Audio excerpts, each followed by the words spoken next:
जय हिंद। कैसे हैं आप लोग? आशा करता हूं कि अच्छे होंगे। तो आज मैराथन का, आपका पॉलिटी के मैराथन का तीसरा दिन है और आज हम चर्चा करेंगे भाग 5 की। आपका भाग 1, 2, 3, 4 समाप्त हो गया था। आज हम भाग 5 पढ़ने वाले हैं। सबसे पहले हमने जाना कि राज्य क्या होता है, पॉलिटी के हिसाब से राज्य होता क्या है। फिर हमने जो संविधान सभा बनाई, फिर हमने अपना संविधान बनाया, फिर हम अपना राज्यों का पुनर्गठन किया, फिर जो राज्यों के नागरिक थे उसको नागरिकता प्रदान की, फिर उसके बाद उन्हें मौलिक अधिकार प्रदान किए और फिर कुछ राजनीतिक मुद्दे बना के रख दिए, किसके रूप में? डीपीएसपी के रूप में। तो हमने अभी तक भाग 4 यानी कि डीपीएसपी तक पढ़ लिया है। तो स्क्रीन पर दिए गए क्वेश्चन का जवाब जो है आप कमेंट में दीजिए।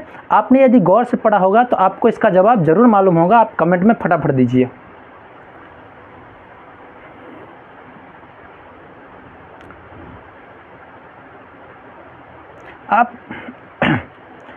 आपके पास 10 सेकंड का समय है, फटाफट जवाब दीजिए।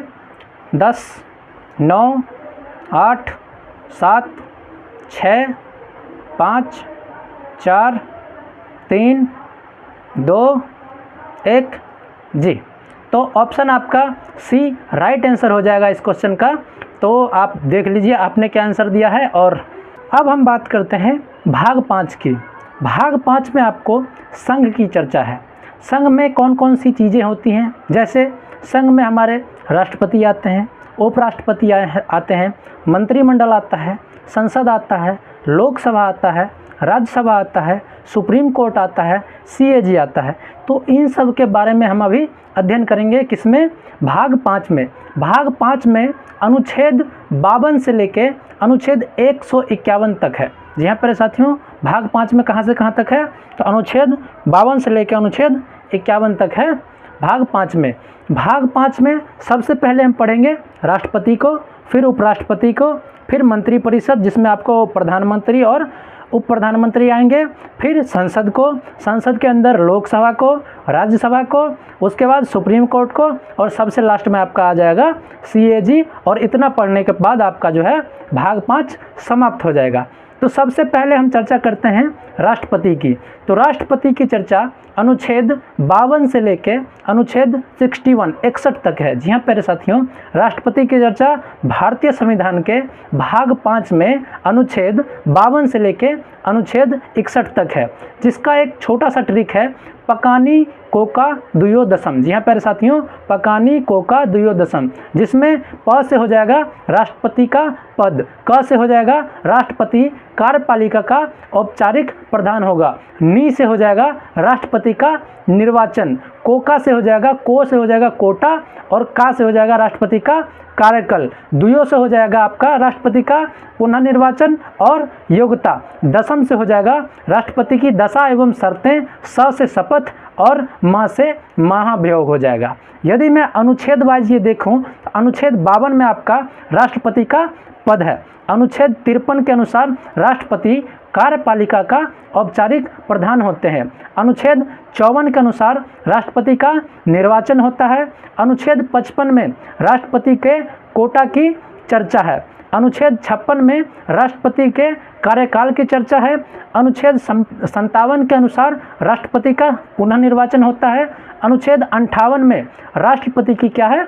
योग्यता है। अनुच्छेद 59 में राष्ट्रपति की दशा एवं शर्तें हैं। अनुच्छेद 60 में राष्ट्रपति का शपथ है और सबसे लास्ट अनुच्छेद 61 में राष्ट्रपति पर लगाया जाने वाला महाभियोग यानी कि राष्ट्रपति को हटाने की प्रक्रिया है।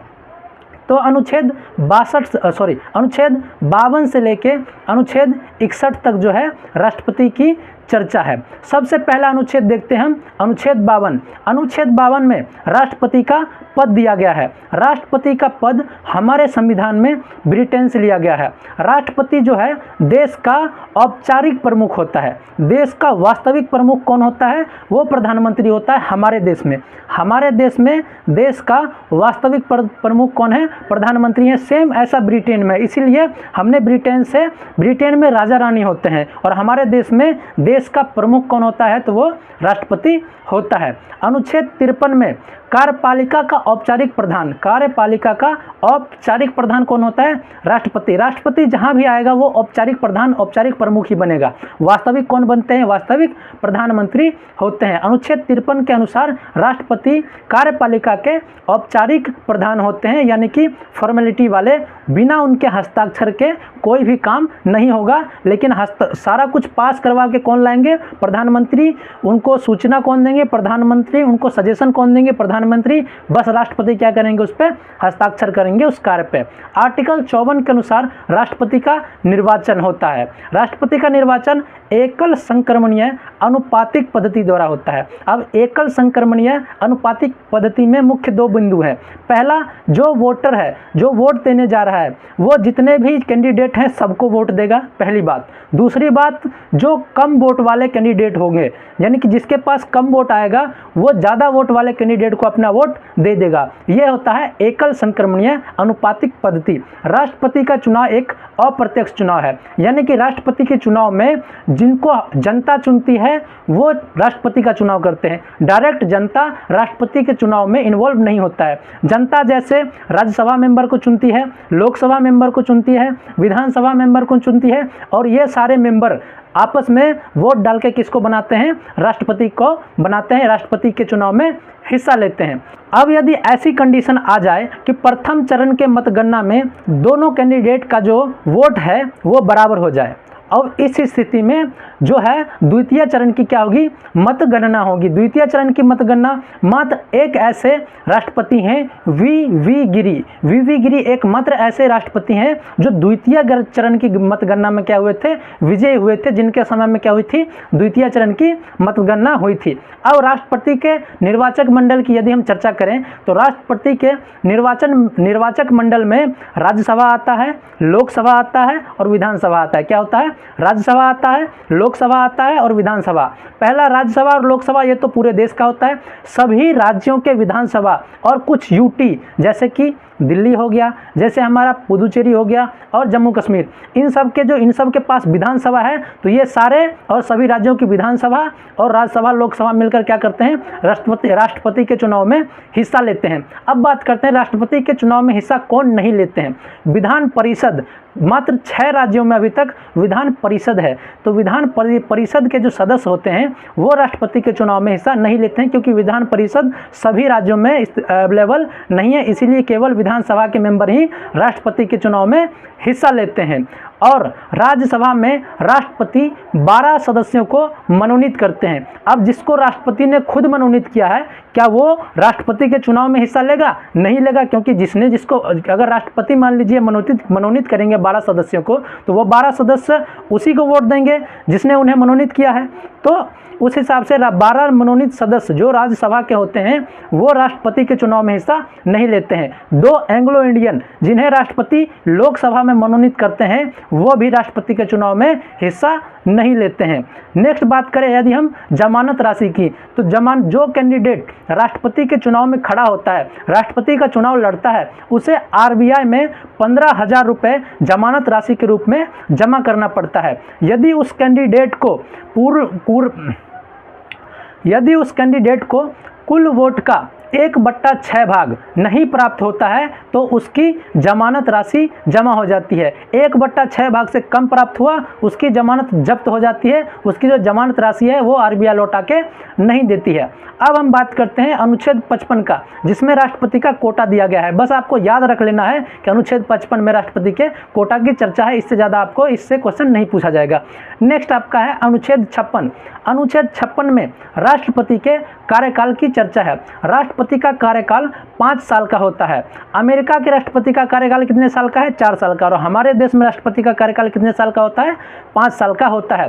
राष्ट्रपति एकमात्र ऐसा पोस्ट है जो यदि राष्ट्रपति त्याग दे या फिर उनकी मृत्यु हो जाए तो नया जो राष्ट्रपति बनेगा वो पूरे 5 साल के लिए बनेगा, ना कि बचे हुए कार्यकाल के लिए। मान लीजिए कि हमारे प्रधानमंत्री जी अभी त्यागपत्र दे देते हैं तो नए जो प्रधानमंत्री बनेंगे वो बचे हुए कार्यकाल के लिए बनेंगे, लेकिन यदि राष्ट्रपति त्यागपत्र देते हैं तो नए जो राष्ट्रपति बनेंगे वो पूरे 5 साल के लिए बनेंगे। यदि हम बात करें अनुच्छेद 58 की, तो अनुच्छेद 58 में राष्ट्रपति की योग्यता दी गई है कि राष्ट्रपति बनने के लिए आपको क्या क्या होना चाहिए। तो राष्ट्रपति बनने के लिए पहला तो आप भारत के नागरिक होने चाहिए, दूसरी आपकी आयु कितनी होनी चाहिए, 35 वर्ष होनी चाहिए, तीसरी आप लोकसभा के सदस्य बनने के योग्य हो, और सबसे लास्ट जो सबसे खतरनाक है, बाकी तीनों तो आप पूरा कर लोगे, लेकिन ये लास्ट वाला आपके पास 50 प्रस्तावक के अलावा 50 अनुमोदक भी होने चाहिए, यानी कि आपके पास 100 लोग होने चाहिए जो राज्यसभा या लोकसभा में बैठे हो। 50 प्रस्तावक चाहिए और 50 अनुमोदक चाहिए आपको राष्ट्रपति के चुनाव में खड़ा होने के लिए।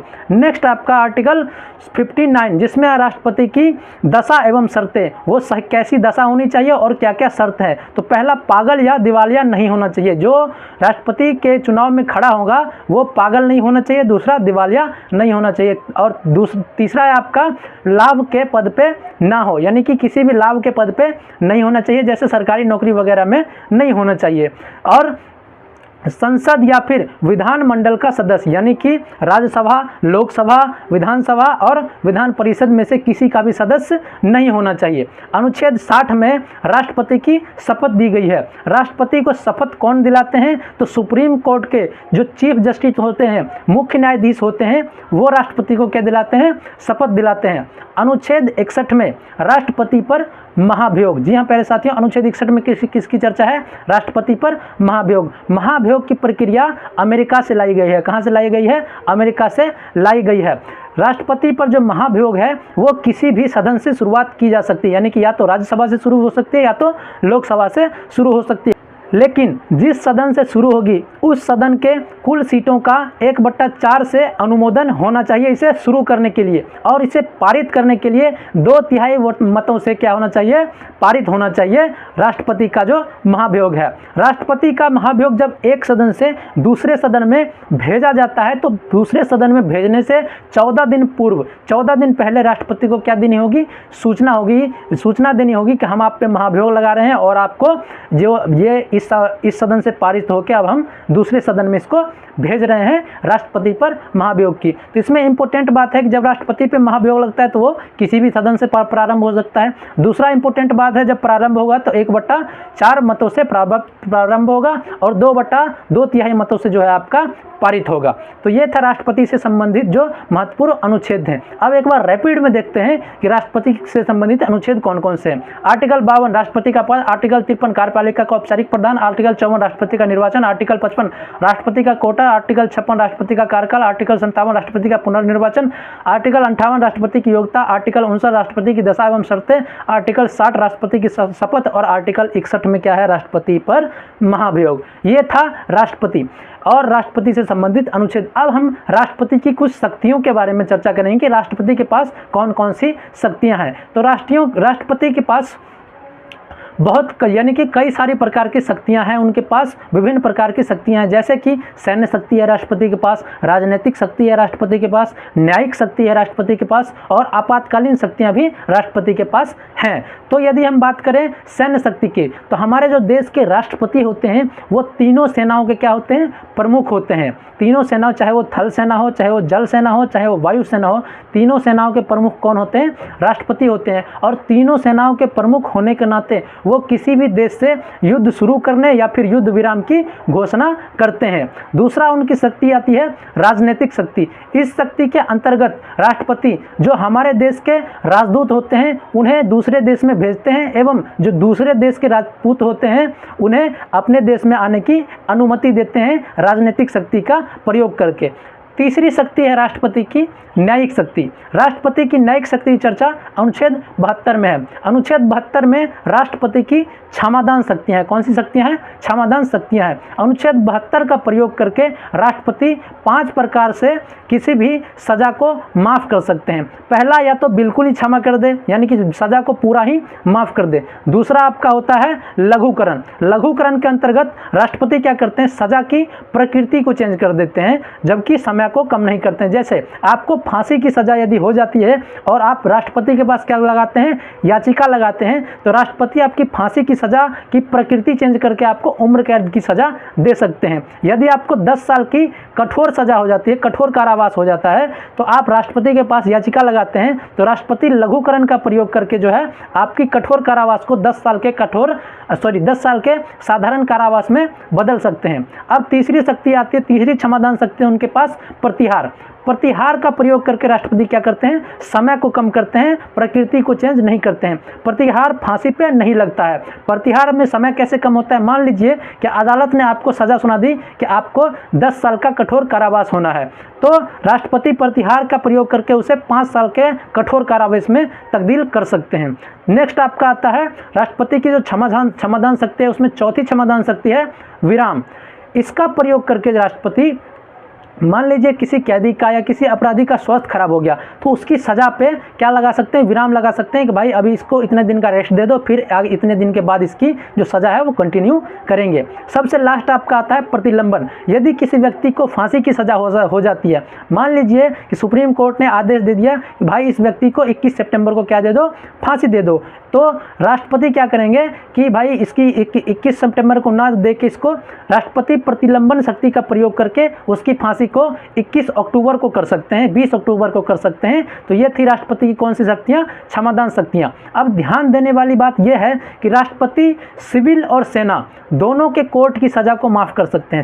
सिविल का भी कोर्ट जो अपना सुप्रीम कोर्ट, हाई कोर्ट है, और सेना का जो कोर्ट है, मार्शल कोर्ट है, उसकी सज़ा को भी माफ़ कर सकते हैं। लेकिन जो राज्यपाल होते हैं वो केवल सिविल कोर्ट की सज़ा को माफ़ कर सकते हैं और फांसी की सज़ा को माफ़ नहीं कर सकते हैं। अब हम बात करते हैं राष्ट्रपति की आपातकालीन शक्तियों के बारे में। जी हाँ प्यारे साथियों, राष्ट्रपति 3 प्रकार का आपात हमारे देश पे लगा सकते हैं। पहला आपात है राष्ट्रीय आपात, दूसरा है राष्ट्रपति शासन या फिर राजकीय आपात, और सबसे लास्ट है वित्तीय आपात। राष्ट्रीय आपात की चर्चा अनुच्छेद 352 में, किस अनुच्छेद में राष्ट्रीय आपात की चर्चा है, तो अनुच्छेद 352 में राष्ट्रीय आपात की चर्चा है। मंत्रिमंडल की सिफारिश पे राष्ट्रपति क्या कर सकते हैं, राष्ट्रीय आपात की घोषणा कर सकते हैं। राष्ट्रीय आपात की घोषणा के 30 दिन के अंदर ये सुनिश्चित हो जाए कि वो राज्यसभा और लोकसभा दोनों से क्या होना चाहिए, पारित होना चाहिए। कितने दिनों के अंदर, 30 दिनों के अंदर राज्यसभा और लोकसभा के दोनों से पारित हो जाना चाहिए। यदि मान लीजिए कि 30 दिनों से पहले लोकसभा भंग हो जाती है, जो नई लोकसभा बनेगी उसके बनने के 30 दिन के भीतर क्या हो जाना चाहिए, पारित हो जाना चाहिए। यदि एक बार राष्ट्रीय आपात पारित हो जाता है तो वो 6 महीने तक चलेगा, फिर 6 महीने के बाद दोबारा से राज्यसभा और लोकसभा दोनों से पारित करवाना पड़ेगा, और फिर से अगर फिर वो 6 महीने के लिए बढ़ जाएगा, और 6 महीने के बाद फिर ऐसे करते करते आप इसे 6 महीने कर करके इसे अनंत काल तक ले जाया जा सकता है। हमारे देश में अब तक 3 बार राष्ट्रीय आपात लगाया जा चुका है। पहला 1962 में चीन युद्ध के दौरान, दूसरा 1971 में बांग्लादेश संकट के दौरान, और तीसरा था 1975 में जिसे इंदिरा गांधी जी ने ज़बरदस्ती लगा दिया था आंतरिक अशांति के नाम पे। अब हम देखते हैं कि राष्ट्रीय आपात में क्या क्या प्रभाव होता है, क्या क्या राष्ट्रीय आपात का क्या क्या प्रभाव पड़ता है। तो राष्ट्रीय आपात में मूल अधिकार क्या हो जाते हैं, निलंबित हो जाते हैं। राष्ट्रीय आपात में संघीय ढांचा प्रभावित होता है। संघीय ढांचा क्या होता है, जैसे हमारे देश में कार्यपालिका, विधायिका, न्यायपालिका, ये सारे क्या होते हैं, प्रभावित होते हैं। और राष्ट्रीय आपात में क्या होता है, आर्टिकल 359 का प्रयोग करके राष्ट्रपति अनुच्छेद 20 और 21 यानी कि जो हमारे मौलिक अधिकार हैं उसमें से अनुच्छेद 20 और 21 को छोड़ के किसी भी मौलिक अधिकार को क्या कर सकते हैं, निलंबित कर सकते हैं। राष्ट्रीय आपात के दौरान राज्य क्या हो जाता है, शक्ति विहीन हो जाता है, और जो है राज्य सूची के विषय पे संसद क्या कर सकती है, कानून बना सकती है। लेकिन वो कानून कितने दिनों के लिए वैलिड होगा, तो वो कानून मात्र 1 साल के लिए वैलिड होगा। जब राष्ट्रीय आपात लगता है तो लोकसभा का कार्यकाल 1 साल के लिए बढ़ जाता है। जब राष्ट्रीय आपात लगता है तो लोकसभा का कार्यकाल 1 साल के लिए बढ़ जाता है। अब बात करते हैं राष्ट्रपति शासन के बारे में। जी हाँ प्यारे साथियों, राष्ट्रपति शासन को ही राजकीय आपात कहा जा सकता है। राजकीय आपात का अर्थ है कि किसी राज्य पे आपात लगा देना, किसी राज्य पे राष्ट्रपति शासन लगा देना। आर्टिकल 356 आर्टिकल 356 का प्रयोग करके राष्ट्रपति हमारे देश के किसी भी राज्य पर राष्ट्रपति शासन लगा सकते हैं। राष्ट्रपति शासन लगता क्यों है?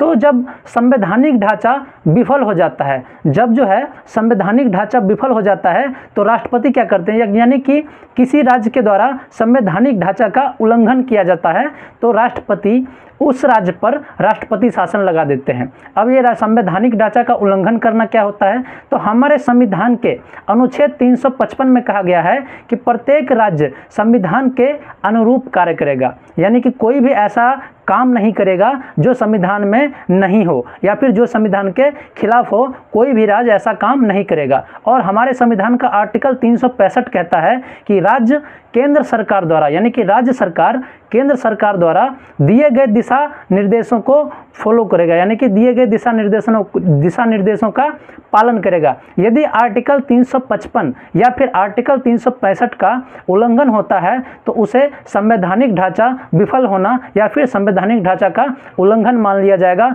और जो राज्य उल्लंघन करेगा उस राज्य पर राष्ट्रपति द्वारा आर्टिकल 356 का प्रयोग करके कौन सा शासन लगा दिया जाएगा? तो राष्ट्रपति शासन या फिर राजकीय आपात लगा दिया जाएगा।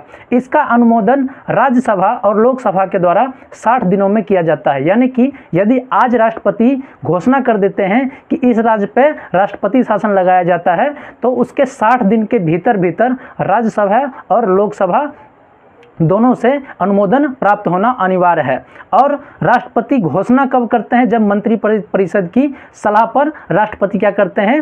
राष्ट्रपति शासन या राजकीय आपात या फिर राष्ट्रीय आपात की भी घोषणा मंत्री परिषद की सलाह पे करते हैं। यदि लोकसभा क्या होता है? भंग हो जाता है। तो यदि लोकसभा भंग हो जाता है तो नई लोकसभा 30 दिनों के भीतर, यानी कि नई लोकसभा जब बनेगी तो वो 30 दिनों के भीतर अनुमोदन दे देगी। ऐसे ये आपात, यानी कि जो राजकीय आपात है या फिर राष्ट्रपति शासन है, किसी भी राज्य पे मैक्सिमम 3 साल तक लगाया जा सकता है। जब एक बार अनुमोदन प्राप्त होता है तो वो 6 महीने के लिए वहाँ राष्ट्रपति शासन लग जाता है। 6 महीने बाद फिर से दोबारा दोनों, यानी कि राज्यसभा और लोकसभा दोनों जगहों से क्या लेना होगा? अनुमोदन लेना होगा। ऐसे 6-6 महीने करके हम कितने साल तक ले जा सकते हैं? इसको 3 साल तक ले जा सकते हैं। अब हम बात करते हैं राष्ट्रीय आपात के प्रभाव के, राजकीय आपात या फिर राष्ट्रपति शासन के प्रभाव के बारे में। तो राजकीय आपात जब लगता है या फिर राष्ट्रपति शासन जब लगता है तो राज्य की सारी शक्तियाँ, यानी कि पूरे राज्य की जो सारी शक्ति होती है वो किसके हाथ में चली जाती है? तो वो राज्यपाल के हाथों में चली जाती है। और जिस राज्य पे राष्ट्रपति शासन लगता है उस राज्य का मुख्यमंत्री क्या हो जाता है? वो शक्ति विहीन हो जाता है। राज्य की जो विधायी शक्तियाँ हैं, जो विधायी कार्य हैं, वो किसके हाथ में चले जाते हैं? तो वो संसद के हाथ में चले जाते हैं। राज्य का जो बजट है वो कहाँ प्रस्तुत होता है? तो वो संसद में प्रस्तुत होता है। विधानमंडल क्या हो जाता है? समाप्त हो जाता है। राज्य की जो सारा काम होता है, जिस राज्य पे राष्ट्रपति शासन लगता है उसका सारा काम कहाँ चला जाता है? वो संसद में चला जाता है। और राज्य की पूरी शक्ति किसके हाथ में चली जाती है? तो राज्य की पूरी शक्ति राज्यपाल के हाथों में चली जाती है। ध्यान रहे, जब किसी राज्य पे क्या लगता है?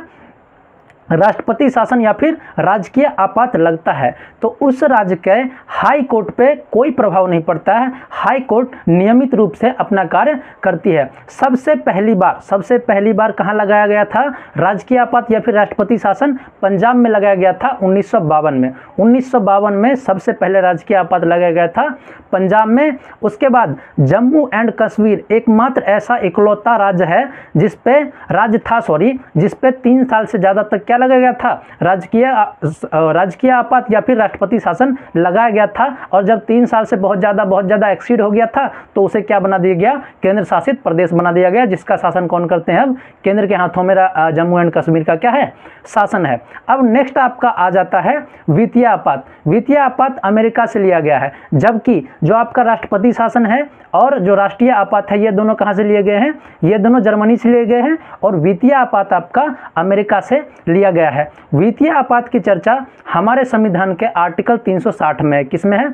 आर्टिकल 360 में वित्तीय आपात की चर्चा हमारे संविधान के अनुच्छेद 360 में है। जब राष्ट्रपति जो वित्तीय आपात की घोषणा कर देते हैं तो उसके घोषणा के बाद 60 दिनों के भीतर राज्यसभा और लोकसभा दोनों से जो है अनुमोदन प्राप्त करना अनिवार्य है। यदि लोकसभा भंग हो जाती है तो नई लोकसभा फिर से 30 दिनों में अनुमोदन देगी। यदि एक बार वित्तीय आपात लग जाता है तो वो अनंत काल तक लगा ही रहेगा, उसमें कोई 6 महीने वाला प्रावधान नहीं है। वो जब एक बार लग गया तो जब तक संसद उसे नहीं हटा देती, जब तक संसद खुद नहीं कह देती कि अब सब कुछ ठीक हो गया, तब तक क्या होगा, वित्तीय आपात लगा ही रहेगा। ये अभी तक एक बार भी नहीं लगा है हमारे देश में। वित्तीय आपात लगने वाला था 1992 में, लेकिन उस समय भी नहीं लगा। तो ये थी हमारे राष्ट्रपति की कौन सी शक्तियाँ, आपातकालीन शक्तियाँ। अब हम बात करते हैं राष्ट्रपति की अगली शक्ति, यानी कि विवेकाधिकार शक्ति। विवेकाधिकार शक्ति क्या होता है? इस शक्ति का प्रयोग राष्ट्रपति तब करते हैं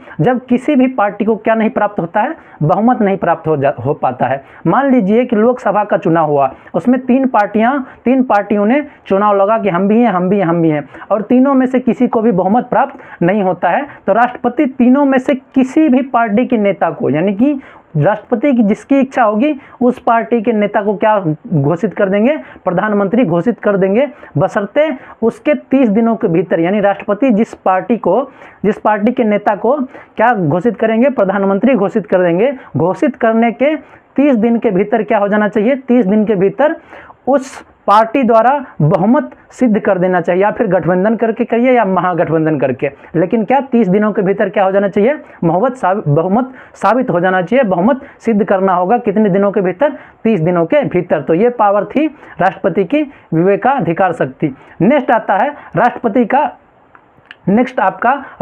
का है वीटो पावर।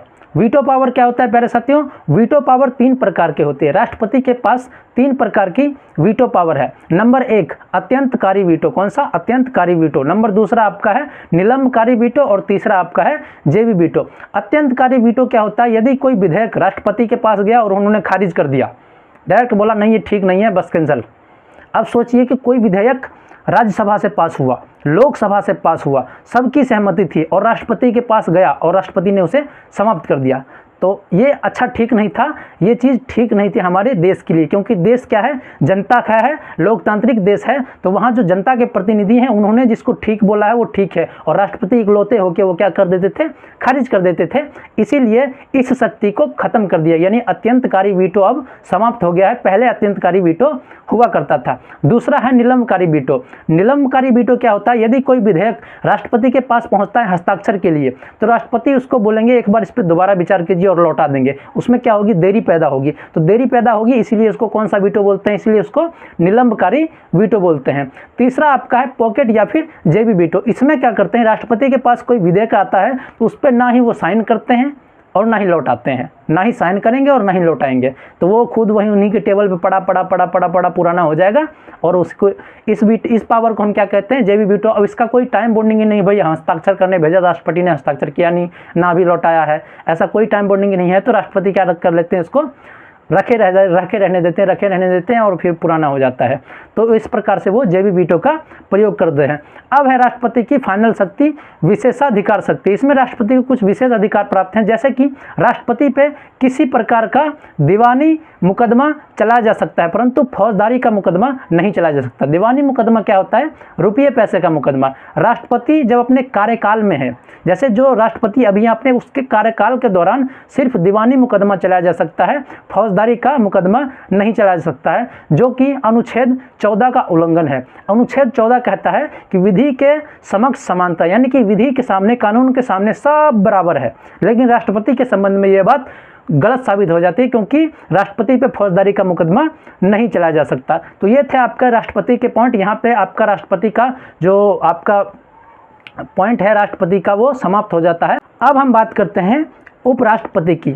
तो उपराष्ट्रपति की चर्चा हमारे भारतीय संविधान के भाग 5 के अनुच्छेद 63 से 69 तक है, यानी कि 63 से 69 तक है। इसका एक ट्रिक है उस रानी के चुनाव से। क्या ट्रिक है? उस रानी के चुनाव से। उससे क्या हो जाएगा, उससे हो जाएगा उपराष्ट्रपति का पद। स से हो जाएगा उपराष्ट्रपति क्या होते हैं, राज्यसभा के सभापति होते हैं। रानी से हो जाएगा राष्ट्रपति का कार्यवाहक, जो उपराष्ट्रपति होते हैं वो राष्ट्रपति के क्या होते हैं, कार्यवाहक होते हैं। नी से हो जाएगा उपराष्ट्रपति का निर्वाचन। के से हो जाएगा उपराष्ट्रपति का कार्यकाल। चुनाव से हो जाएगा उपराष्ट्रपति के चुनाव का समय। और से हो जाएगा उपराष्ट्रपति का शपथ। आर्टिकल 63, 64, 65, 66, 67, 68 और 69 इसमें क्या है, उपराष्ट्रपति की चर्चा है। यदि हम बात करें आर्टिकल 63 की, उसमें उपराष्ट्रपति के पद की चर्चा है।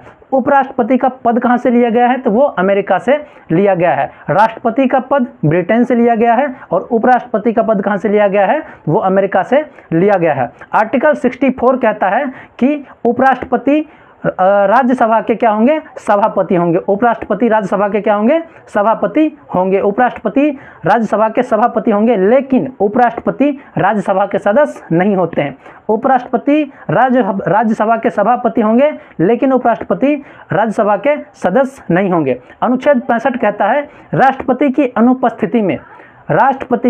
अनुपस्थिति में कार्यवाहक राष्ट्रपति का काम कौन करेंगे, तो वो करेंगे उपराष्ट्रपति। राष्ट्रपति की अनुपस्थिति में कार्यवाहक राष्ट्रपति का काम कौन करेंगे, वो उपराष्ट्रपति करेंगे, अनुच्छेद 65 का प्रयोग करके। अनुच्छेद 66 क्या कहता है, अनुच्छेद 66 कहता है उपराष्ट्रपति का निर्वाचन किस प्रकार से होगा। उपराष्ट्रपति के निर्वाचन की चर्चा किस अनुच्छेद में है, तो वो अनुच्छेद 66 में। अनुच्छेद 66 के अनुसार उपराष्ट्रपति का निर्वाचन एकल संक्रमणीय अनुपातिक पद्धति के द्वारा, वैसे ही जैसे राष्ट्रपति का हुआ था, लेकिन उपराष्ट्रपति के चुनाव में सिर्फ और सिर्फ राज्यसभा और लोकसभा ही भाग लेंगे। राष्ट्रपति के चुनाव में राज्यसभा, लोकसभा और विधानसभा ये तीनों भाग लेते थे, लेकिन उपराष्ट्रपति के चुनाव में राज्यसभा और लोकसभा के सभी मेंबर भाग लेंगे। जबकि राष्ट्रपति के चुनाव में 12 एंग्लो इंडियन और 2 एंग्लो इंडियन और राज्यसभा के 12 मनोनीत सदस्य ये भाग नहीं लेते थे, जबकि उपराष्ट्रपति के चुनाव में 12 मनोनीत सदस्य भी भाग लेंगे और 2 एंग्लो इंडियन भी भाग लेंगे। यदि हम बात करें उपराष्ट्रपति बनने के लिए योग्यता की, तो सबसे पहला है भारत का नागरिक होना चाहिए, पागल या दिवालिया नहीं होना चाहिए, 35 वर्ष की आयु होना चाहिए, किसी लाभ के पद पे नहीं होना चाहिए, जिसके पास 20 प्रस्तावक के अलावा 20 अनुमोदक होने चाहिए। राष्ट्रपति में शर्त थी कि 50 प्रस्तावक के अलावा 50 अनुमोदक होना चाहिए, उपराष्ट्रपति में 20 प्रस्तावक के अलावा 20 अनुमोदक होना चाहिए। 15,000 की जमानत राशि जमा करानी होगी कहाँ, RBI में। राज्यसभा का सदस्य बनने की योग्यता हो, जबकि राष्ट्रपति के चुनाव की योग्यता के लिए आपको लोकसभा के सदस्य बनने की योग्यता मांगी जाती है और उपराष्ट्रपति में राज्यसभा का सदस्य बनने की योग्यता मांगी जाती है।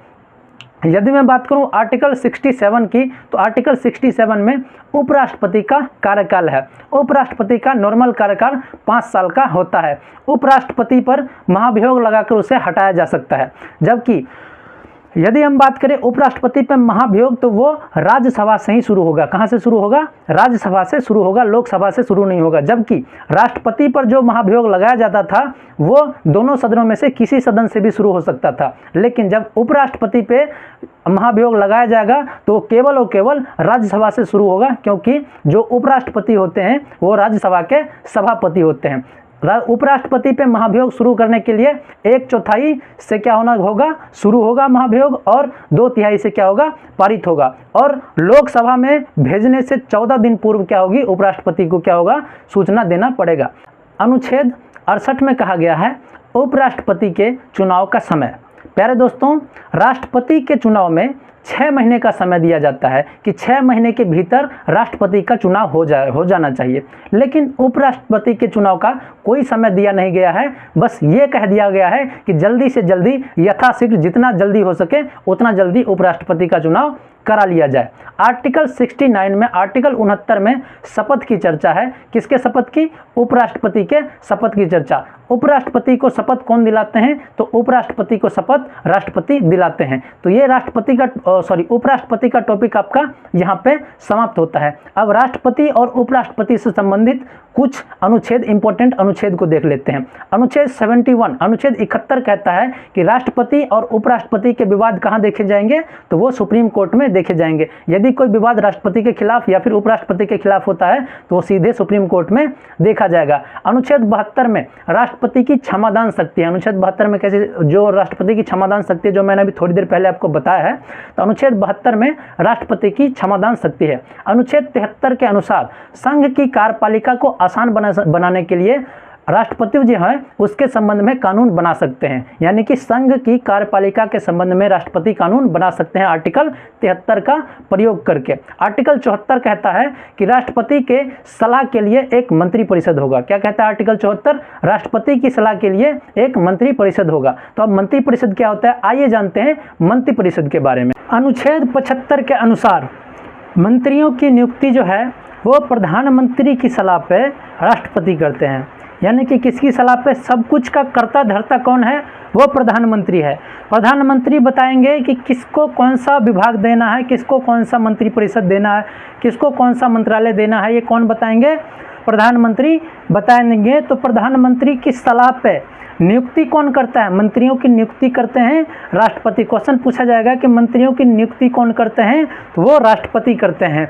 किस अनुच्छेद के अनुसार? तो अनुच्छेद 75 के अनुसार मंत्रियों की नियुक्ति कौन करते हैं? प्रधानमंत्री की सलाह पे राष्ट्रपति करते हैं।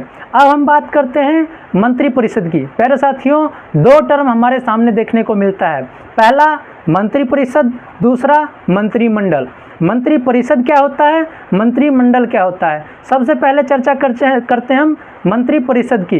तो मंत्री परिषद में कैबिनेट मंत्री, राज्य मंत्री स्वतंत्र प्रभार और उप मंत्री, ये 4 प्रकार के मंत्री बैठते हैं। यानी कि मंत्री परिषद एक, मान लीजिए, ग्रुप है, जिस ग्रुप में कैबिनेट मंत्री, राज्य मंत्री स्वतंत्र प्रभार, राज्य मंत्री और उप मंत्री शामिल होते हैं। अब राज्य मंत्री स्वतंत्र प्रभार और राज्य मंत्री क्या होता है?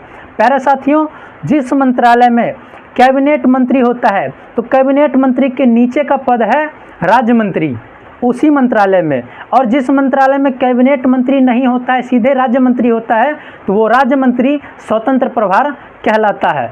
तो ये तक, यहाँ तक आपको क्लियर हो गया होगा कि मंत्री परिषद में कौन कौन से शामिल होते हैं। तो मंत्री परिषद में जो है आपका कैबिनेट मंत्री, राज्य मंत्री स्वतंत्र प्रभार, राज्य मंत्री और उप मंत्री शामिल होते हैं। और मंत्रिमंडल में कौन कौन होते हैं? मंत्रिमंडल में सिर्फ और सिर्फ कैबिनेट मंत्री शामिल होते हैं। कैबिनेट मंत्री कहने का मतलब है कैबिनेट मंत्री और साथ में राज्य मंत्री स्वतंत्र प्रभार। राज्य मंत्री स्वतंत्र प्रभार जिसके ऊपर कैबिनेट मंत्री है ही नहीं, तो राज्य मंत्री को शामिल होना पड़ेगा उस मंत्रालय से। तो मंत्रिमंडल में कैबिनेट मंत्री और राज्य मंत्री स्वतंत्र प्रभार शामिल होते हैं, जबकि मंत्री परिषद में कैबिनेट मंत्री, राज्य मंत्री स्वतंत्र प्रभार, राज्य मंत्री और उप मंत्री शामिल होते हैं। के संथानन के द्वारा योजना आयोग को सुपर कैबिनेट कहा गया है। किसको सुपर कैबिनेट किसको कहते हैं प्यारे साथियों? सुपर कैबिनेट योजना आयोग को कहते हैं। किसने कहा था योजना आयोग को सुपर कैबिनेट? वो के संथानन ने कहा था। अब ध्यान देने वाली बातें ये है, यहाँ से आपको क्वेश्चन पूछे जाएगा।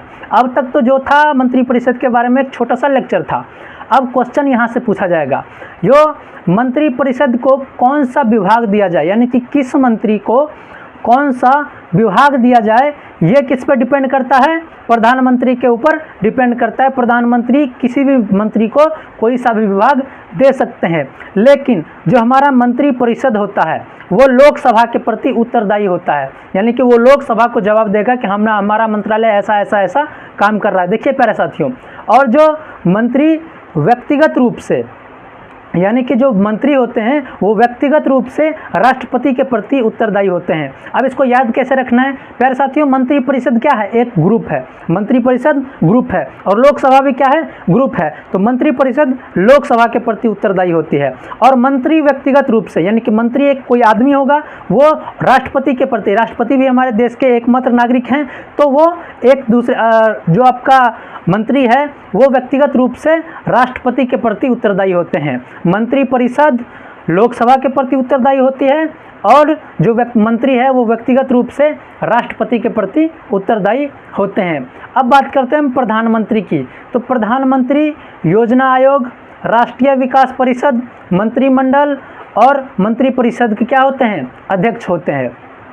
यानी कि मंत्रिपरिषद के भी अध्यक्ष प्रधानमंत्री होते हैं, मंत्रिमंडल के भी अध्यक्ष प्रधानमंत्री होते हैं, योजना आयोग के अध्यक्ष प्रधानमंत्री होते हैं, राष्ट्रीय विकास परिषद के भी अध्यक्ष प्रधानमंत्री होते हैं। अब एक और बात है जो ध्यान देने लायक है कि बिना संसद का सदस्यता लिए, यानी कि आप जो पार्टी क्या है बहुमत में है वो किसी को उठा के क्या बना सकती है? प्रधानमंत्री बना सकती है। लेकिन उस व्यक्ति को 6 माह के भीतर, यानी 6 माह के भीतर प्रधानमंत्री बनने के 6 माह के भीतर क्या होगी? संसद की सदस्यता लेनी होगी। संसद की सदस्यता कहने का अर्थ है या तो मेंबर ऑफ लोकसभा या फिर मेंबर ऑफ राज्यसभा उसे बनना होगा, यानी कि कुल मिला के मेंबर ऑफ पार्लियामेंट उसे बनना पड़ेगा, तभी वो आगे प्रधानमंत्री रह पाएंगे, वरना उसे प्रधानमंत्री के पद से क्या किया जाएगा? हटा दिया जाएगा। तो यहाँ तक आपका प्रधानमंत्री क्या होता है? समाप्त हो जाता है। अब हम बात करते हैं उप प्रधानमंत्री की। तो उप प्रधानमंत्री की चर्चा हमारे संविधान में कहीं नहीं है। जी हाँ प्यारे साथियों, भारतीय संविधान में उप प्रधानमंत्री की चर्चा कहीं भी नहीं है। यह एक प्रकार का राजनीतिक पद है। जैसे कि अब मान लीजिए गठबंधन की सरकार बननी है और लोकसभा का इलेक्शन हो गया, ठीक है दोस्तों, लोकसभा का इलेक्शन हुआ, उसमें 3 पार्टियां शामिल थी। 3 पार्टियों में से किसी भी पार्टी को क्या हुआ? बहुमत नहीं मिला। किसी भी पार्टी को बहुमत नहीं मिला, किसी के पास कुछ सीट हैं, किसी के पास कुछ सीट हैं और कोई आपस में मिल भी नहीं रहे हैं। तो क्या होगा कि 2 पार्टियां मिलकर ये फैसला करेगी कि भैया तुम्हारी पार्टी का एक प्रधानमंत्री रह जाएगा और हमारी पार्टी से क्या रह जाएगा? एक उप प्रधानमंत्री रह जाएगा। तो कुल मिला के जो उप प्रधानमंत्री है वह एक प्रकार का क्या है? राजनीतिक पद है। इसकी चर्चा हमारे संविधान में नहीं है। जब पीएम देश से बाहर रहते हैं, जब प्रधानमंत्री देश से बाहर रहते हैं तो उप प्रधानमंत्री प्रधानमंत्री के कार्य को संभालते हैं। लेकिन जब उप प्रधानमंत्री नियुक्त ही नहीं होते हैं, एग्जाम्पल के लिए अभी प्रधानमंत्री हमारे कौन है? श्री नरेंद्र मोदी हैं और इनके नीचे कोई भी उप प्रधानमंत्री नहीं है। तो यानी कहने का मतलब जब उप प्रधानमंत्री नियुक्त नहीं होते हैं तो गृह मंत्री है, प्रधानमंत्री के देश के बाहर जाने पर गृह मंत्री पूरे देश को क्या करते हैं? संभालते हैं। अब तक कुल 7 उप प्रधानमंत्री बन चुके हैं हमारे देश में, यानी कि आज़ादी के बाद से हमारे देश में कुल 7 उप प्रधानमंत्री बने हैं, जिनकी लिस्ट आपको जो है स्क्रीन पर दिख रही होगी। ये इतना इंपॉर्टेंट नहीं है सबका नाम याद रखना, फिर भी आप एक बार के लिए नाम याद रख सकते हैं। 7 के 7 नाम आपको आपके स्क्रीन पे दिख रहे होंगे। तो ये था उप प्रधानमंत्री का टॉपिक, जो यहाँ तक क्या होता है? समाप्त होता है। यानी कि आर्टिकल 75 के अनुसार प्रधानमंत्री उप प्रधानमंत्री दोनों समाप्त हो चुके हैं आपके। अब हम बात करते हैं महान्यायवादी की। जी हाँ प्यारे साथियों, अटॉर्नी जनरल की। अटॉर्नी जनरल की चर्चा भारतीय संविधान के आर्टिकल 76 में है। जी हाँ प्यारे साथियों, अनुच्छेद 76 में अटॉर्नी जनरल की चर्चा है। भारतीय संविधान के अनुच्छेद 76 में अटॉर्नी जनरल की चर्चा। क्वेश्चन पूछा गया है कई बार, इसलिए बार बार रिपीट कर रहा हूँ। आपको भी ध्यान में रखना है कि अटॉर्नी जनरल यानी कि महान्यायवादी की चर्चा किस में है? तो वह अनुच्छेद 76 में है। महान्यायवादी संसद के सदस्य नहीं होते हैं, लेकिन संसद की कार्यवाही में क्या होते हैं? भाग लेते हैं। महान्यायवादी संसद के सदस्य नहीं होते हैं, लेकिन संसद की कार्यवाही में भाग लेते हैं। यह राष्ट्रपति के प्रसाद पर्यंत होते हैं, यानी कि इनका कोई भी कार्यकाल फिक्स नहीं है कि भैया एक बार आप जो है महान्यायवादी का पद सौंप लिया आपने तो आप 5 साल तक आप ही रहेंगे, ऐसा कुछ भी नहीं है। राष्ट्रपति चाहे तो उसे अभी तुरंत के तुरंत कह सकते हैं, हटा सकते हैं और अन्य किसी को महान्यायवादी नियुक्त कर सकते हैं। तो इस प्रकार से कहा जा सकता है कि जो है महान्यायवादी वो राष्ट्रपति के प्रसाद पर्यंत होते हैं। केंद्र सरकार के सभी प्रकार के मुकदमे, यानी कि केंद्र सरकार के जितने भी मुकदमे हैं उनको कौन लड़ते हैं? तो वो महान्यायवादी लड़ते हैं। महान्यायवादी की यदि योग्यता की बात करें तो सर्वोच्च न्यायालय के जज के बराबर योग्यता होती है। यानी कि जो हमारे महान्यायवादी होते हैं एक प्रकार के वकील होते हैं, उनकी जो योग्यता है वो सर्वोच्च न्यायालय के जज के बराबर, यानी सुप्रीम कोर्ट के जज के बराबर होती है। अभी मैं बात करूं वर्तमान में हमारे महान्यायवादी कौन हैं? तो वो आर वेंकटरमणि जो हैं वो हमारे अभी वर्तमान में महान्यायवादी हैं। तो अनुच्छेद 76 में महान्यायवादी की चर्चा है। तो यहाँ से आपका महान्यायवादी का जो पॉइंट है वो समाप्त होता है। अनुच्छेद 78 में पीएम संसद के कार्यों को, जो प्रधानमंत्री हैं वो संसद की कार्यों की जानकारी राष्ट्रपति और महान्यायवादी को देंगे। किसको किसको देंगे? राष्ट्रपति और महान्यायवादी को संसद के कार्यों की जानकारी देंगे। अब हम बात करते हैं संसद की। जी हाँ प्यारे साथियों, संसद की चर्चा हमारे संविधान में 79 यानी कि अनुच्छेद 79 में है। किसमें है? अनुच्छेद 79 में, अनुच्छेद 79 में संसद की चर्चा है। संसद की जननी किसको कहा जाता है? तो संसद की जननी ब्रिटेन को कहा जाता है। किसको कहा जाता है? संसद की जननी ब्रिटेन को कहा जाता है। संसद के 3 अंग होते हैं। कितने अंग होते हैं? संसद के 3 अंग होते हैं। पहला राज्यसभा, दूसरा लोकसभा, तीसरा राष्ट्रपति। संसद के कितने अंग होते हैं? 3 अंग होते हैं। पहला राज्यसभा, दूसरा लोकसभा, तीसरा राष्ट्रपति। वहीं पे मैं बात करूं संसद के कितने सदन होते हैं, तो संसद के 2 सदन होते हैं। पहला राज्यसभा, दूसरा लोकसभा। संसद के 3 अंग होते हैं, राज्यसभा, लोकसभा, राष्ट्रपति। और संसद के 2 सदन होते हैं, राज्यसभा और लोकसभा। ये संसद के सदन होते हैं। अब बात करते हैं राज्यसभा की। तो राज्यसभा की चर्चा अनुच्छेद 80 में, कितने में? अनुच्छेद 80 में राज्यसभा की चर्चा है। सर यह जो अब राज्यसभा आपका है, ये इसका विघटन नहीं होता है। विघटन इस प्रकार से नहीं होता है कि इसके जो सभी सदस्य हैं उसका निर्वाचन एक साथ नहीं होता है। यानी कि एक तिहाई सदस्यों का पहले, अगले 1 तिहाई का बाद में, अगले 1 तिहाई का बाद में। तो इस प्रकार से जो है हमारा राज्यसभा वो कभी विघटित नहीं होता है। इसलिए हम इसे स्थायी सदन या फिर उच्च सदन कहते हैं। कौन सा? स्थायी सदन या फिर उच्च सदन कहते हैं। किसको? राज्यसभा को। अनुच्छेद 80 के अनुच्छेद 80 में राज्यसभा की चर्चा है, इसका विघटन नहीं होता, इसलिए इसे स्थायी या फिर उच्च सदन कहते हैं।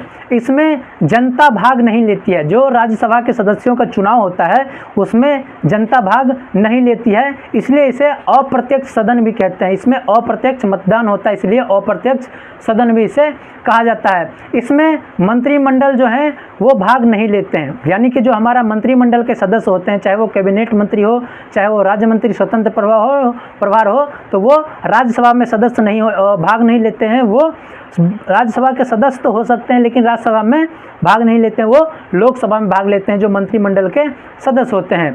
किसी भी राज्य का व्यक्ति किसी भी राज्य से राज्यसभा का चुनाव लड़ सकता है। यानी कि कोई यदि उत्तर प्रदेश का व्यक्ति है तो वो बिहार से राज्यसभा का चुनाव लड़ सकता है, या फिर कोई बिहार का व्यक्ति है तो वो हरियाणा से राज्यसभा का चुनाव लड़ सकता है। अर्थात कहने का मतलब है कि किसी भी राज्य का व्यक्ति हो वो किसी भी राज्य से राज्यसभा का चुनाव लड़ सकता है।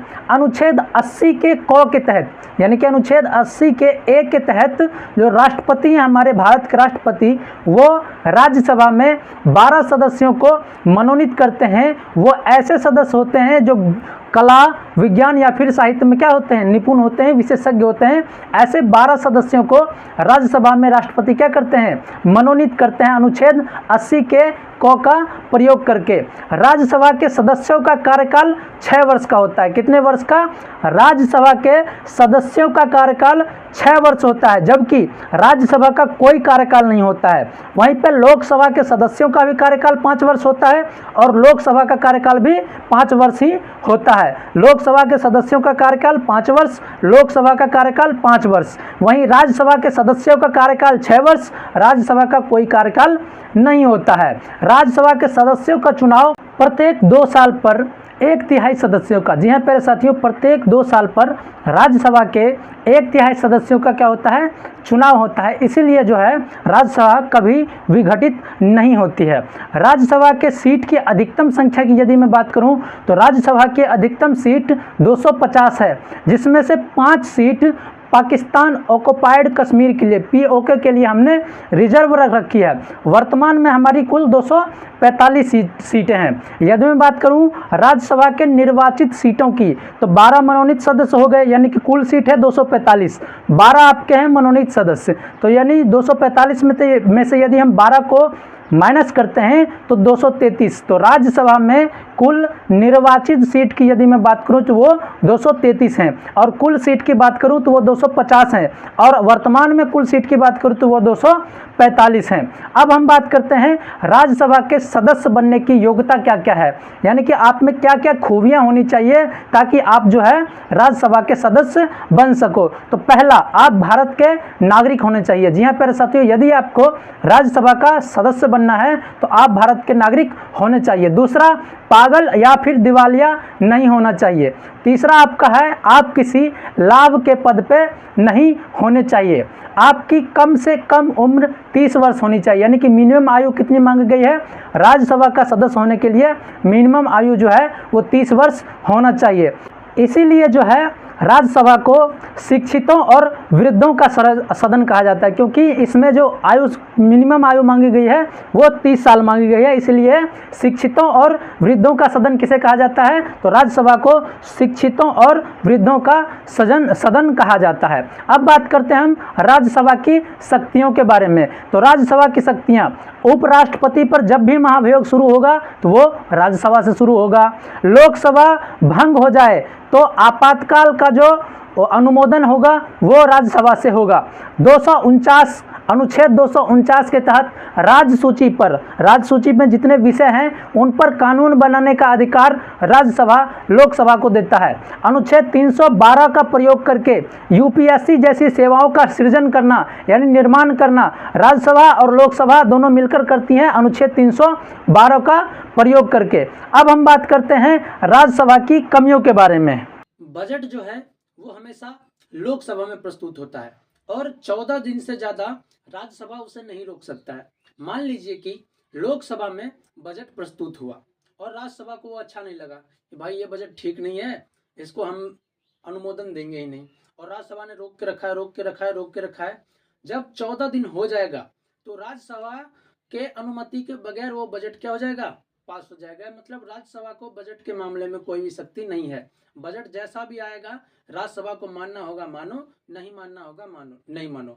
क्यों ऐसा? इसलिए होता है क्योंकि राज्यसभा के जो मेंबर होते हैं उनका चुनाव जनता द्वारा डायरेक्ट नहीं होता है, उनका चुनाव अप्रत्यक्ष चुनाव होता है। जबकि लोकसभा के सदस्य होते हैं उनका चुनाव डायरेक्ट जनता द्वारा होता है। इसीलिए जो है लोकसभा बजट तो पैसे का मामला है, इसीलिए लोकसभा को ज्यादा पावर है किसमें, बजट के मामले में।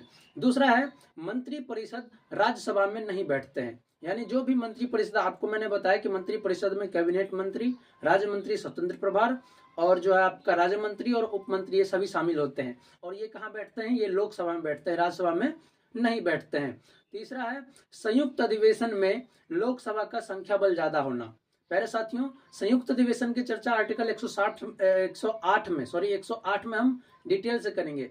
यहाँ पे मैं इतना बता देता हूँ कि किसी भी मुद्दे पर जब लोकसभा और राज्यसभा दोनों साथ में बैठकर फैसला निकालती है तो उसको क्या बोलते हैं, संयुक्त अधिवेशन बोलते हैं। तो संयुक्त अधिवेशन में लोकसभा की सीटें ज्यादा हैं, राज्यसभा की सीटें कम है, तो उसमें लोकसभा राज्यसभा पे क्या पड़ जाता है, भारी पड़ जाता है।